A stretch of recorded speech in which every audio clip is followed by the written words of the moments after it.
Coming up on today's episode, we're going to be talking about the first 5 episodes of Drive to Survive.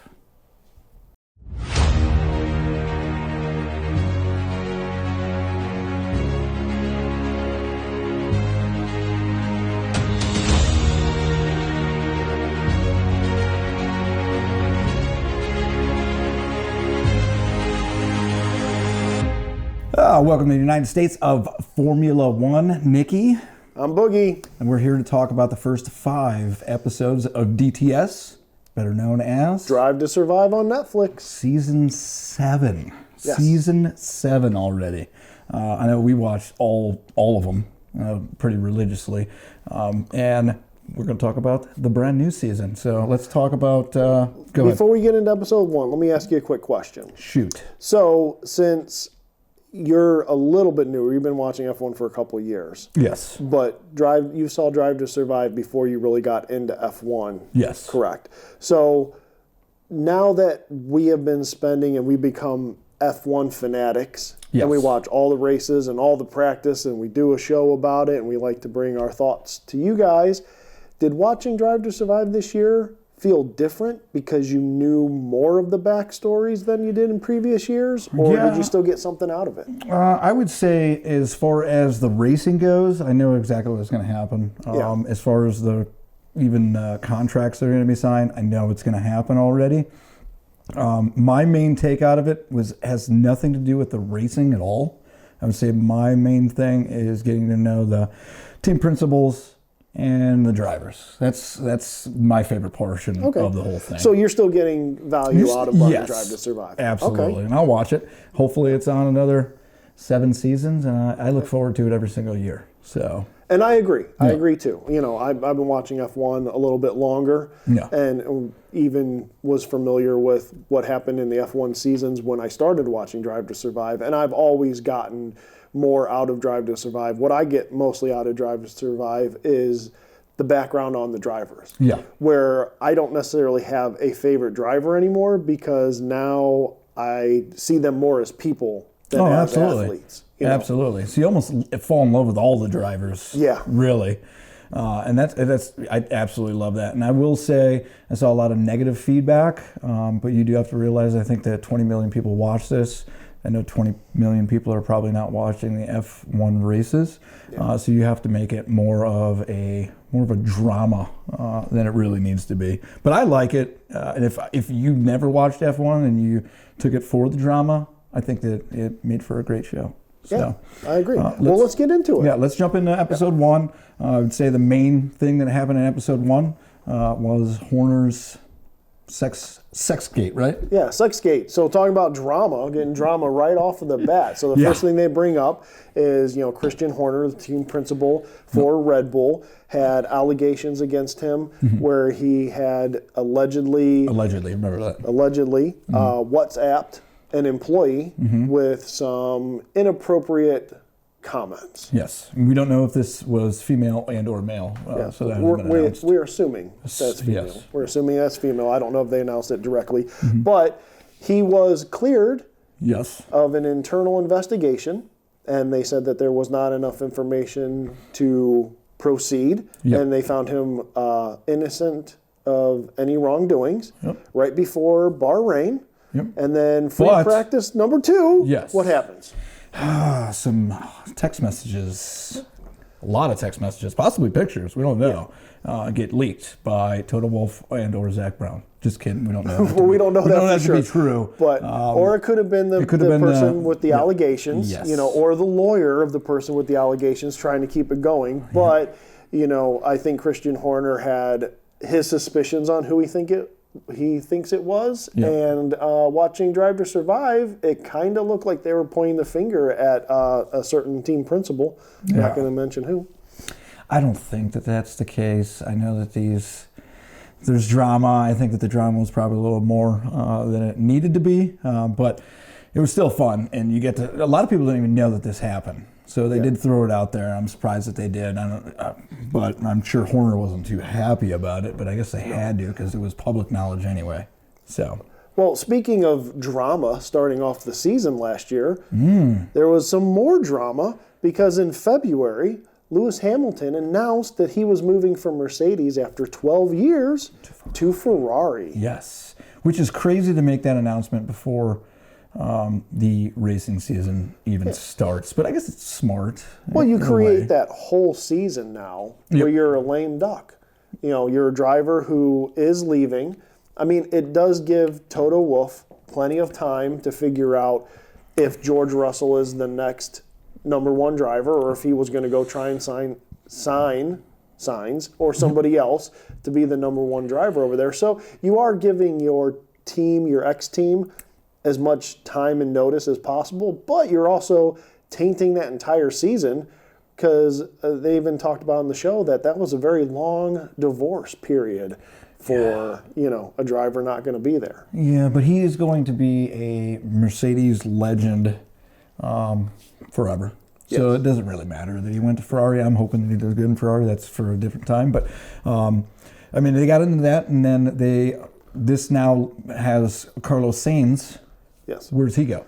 Well, what does he do? They didn't know in the beginning which Ferrari driver was going to leave. Yeah. Everybody kind of assumed that it was going to be Carlos because Charles had been, brought up through Ferrari's academy and was Ferrari's, and still is, Ferrari's, golden boy, and he did finish points-wise, ahead of Carlos. So, he is a very good driver in his own right. So it kind of left Carlos in a position where he was racing for Carlos last year trying to get a seat. And I think in a later episode, they kind of talked about that a little bit. Yeah, and I think you got younger, older driver. So, but this puts the pressure on Carlos Sainz, and then they go through the drama of basically what happens when Carlos has a emergency appendix surgery. Yeah, appendicitis. Loses, or not loses, but doesn't race. Yeah, in Jeddah, right before the race in Jeddah, he ended up having to get his appendix removed. But 16 days later, gets in that car in Australia and wins that race, basically cementing that everybody is going to want him that has an open seat. So he did a phenomenal job last year, and he was, he was actually, and they talked about it in a later episode, but they actually had multiple teams that were trying to sign him because he did such a good job last year. And he's been a good driver. Yep. Absolutely. So and that's all just episode 1. So off to episode 2, I think was mainly based around Lando Norris. Yeah. It was based around Lando Norris, based around what kind of a person he is. They kind of pushed him as a party guy. Showed that he cut his nose once. It kind of showed that he's kind of a girl's a ladies man. Ladies man. Yeah, there you go. Girl's say ladies man. Ladies man. Yeah, he was starting to get a nickname. They were calling him Lando No Wins Norris. Yep. Because he kept coming in second, and I think he actually said in there that for all the P2s that he had, Max was the one who beat him. Yeah. So, him and Max have been friends for a very long time. They grew up karting together. Yeah, they still fly together to the races. So. Yeah, well, you're not going to want to fly commercial. You're going to fly with Max. He's got all that money. He's got the private plane. So I'd fly with Max too. But yeah, they talked about Lando and Max, their childhood, coming up through karting, how that they have been and are different drivers. Max is a robot. Max is all business. He sits in that seat. He's got no friends while he's racing, and he will throw his elbows out. And Norris is just a nice guy. Yeah, they kind of showed that, and we talked about this last year actually for the race, that he needs to get more aggressive. Yeah. And I still believe that, and they kind of showed that in the show that he is kind of he cares too much what people think, where Max can care less what anybody thinks of him. And he admitted that. He said that's his biggest flaw, is that he cares what people think. So he ended up with a nickname of No Wins Norris. What did he turn around and do? Went to Miami and wins by just a small margin against Max Verstappen. By a small margin, just came down to 2/10. Well, in the show they make it. It was so close, right? It was super close in the show. Fake, that didn't really happen. In real life, that didn't happen. Lando won by 20 seconds. Yeah. They're showing after the race, and they're making it like Max Verstappen is really upset, which they're actually showing footage from another race, which I thought it's just an editing thing. Max was actually very happy. He was wearing a completely different hat from a different race, and Max announced that, and that he was pretty upset about it online. Yeah, he was upset that they made it look like he wasn't supporting his friend, because he was P2 is a good day. Yep. And even though later on in the year they had their beefs, and Norris go back to back, but it's his friend. Yeah. If you're going to lose to somebody, you might as well lose to your friend, right? Yeah, and he actually said that he was happy for Lando and that he was going to get plenty more podiums, which he did. Yeah. So. Well, he says that, and then they go to Austria. Well, that's Max's home track, so of course. His home track is the Dutch Grand Prix. Oh, Right before that, they did Austria. Oh, this is where they have where he was trying to pass on the outside. Yes, this is where I think the feud between them kind of started. Yeah. The bromance ends in Austria. Yeah. Well, Lando doesn't finish. Yeah. And Lando could have finished. They both made it back to the pits. Lando was upset. He got out of his car, and Max said, "Fix my car. I'm going back out," and ends up getting the 5th place. Yeah. And that's something that Lando has to learn, is that even though things are bad in the beginning of the year, you need to get you need to get as many points as possible. If you can go back out and even get a 6th or 7th or 8th in that race, those points would have mattered at the end of the season. Yes, they would have. But then the home Grand Prix, when he in the Dutch Grand Prix for Max Verstappen, was when he wasn't too happy because Lando. He had never lost that race since racing. He got podiums. He won the Dutch Grand Prix every single time, except for last year. Lando ends up beating him. And that pretty much, sums up episode 2. Yeah, it was all about. It was a Max and Lando episode, pretty much. Absolutely. So, getting into episode 3. I would say the major takes off of that was Max potentially leaving Red Bull was mentioned. Yeah, they talked a lot about Toto and him dealing with Lewis announcing that he was leaving. After they had been together for 12 years. He came over in 2009. He came over in 2012. 2008 was when he won his first his first championship with McLaren. Yep. And then he won all the rest of them over with Mercedes. Yep. Won 8 consecutive Constructors' Cups with Mercedes. Was there for 12 years. Yep. So that's the longest relationship between a team principal and a driver was Toto and Lewis. They're like family. He sees him as a son. And now he's leaving them. So they really dug into, what's Toto going to do? Who's Toto's number one going to be? Yeah.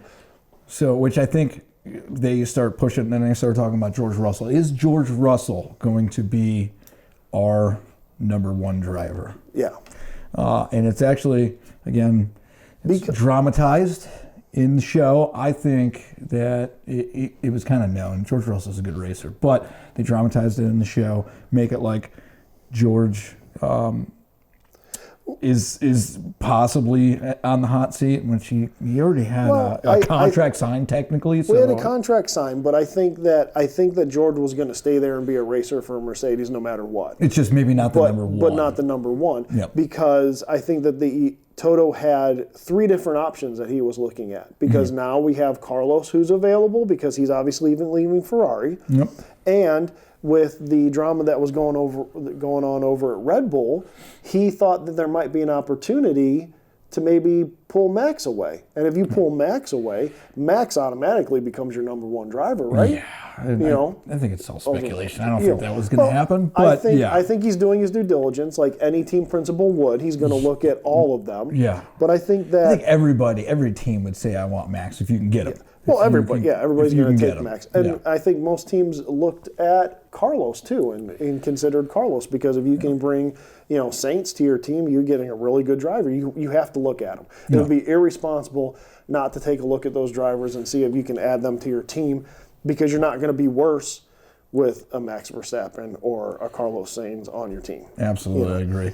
But so back on to George Russell, they basically show his Silverstone race where he gets the pole, which is looking really good for him. Yeah. Right? Yeah. And then he just fell off a cliff. Actually. I think he ended up down in 4th or 5th before they retired the car. And then, for, did not finish the race. Water pump issue or something. Yep. And then I think maybe Netflix dramatized a little bit, but I could see where the root truth would be there, where, I think that gives Toto pause to go, is he the right driver to be my number one? Yeah.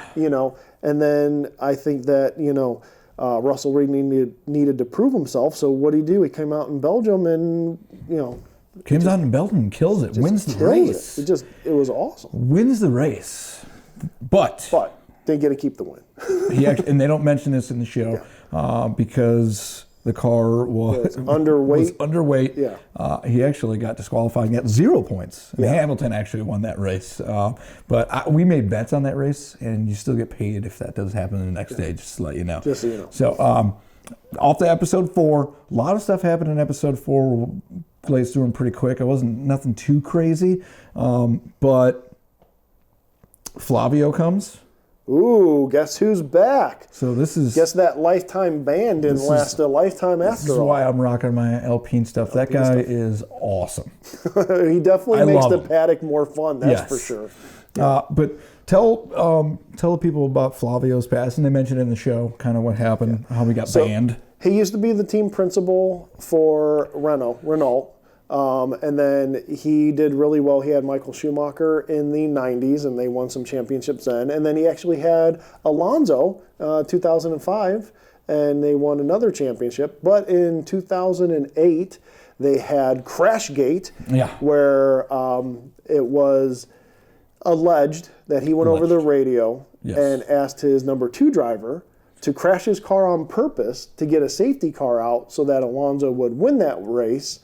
And he ended up saying, well, whether it's true or not, the fact that there's allegations against me taint me as a team principal, and he got, what do they call it, an undisclosed indefinite suspension, but apparently has been, It must have been lifted because he's back. Because he's back. And he's wanting to build that team up, and I think he's going to. Let's just say that. There's more. He's back, and he's building his team. So who's he looking to bring back? And this is what the main portion of this whole entire episode is.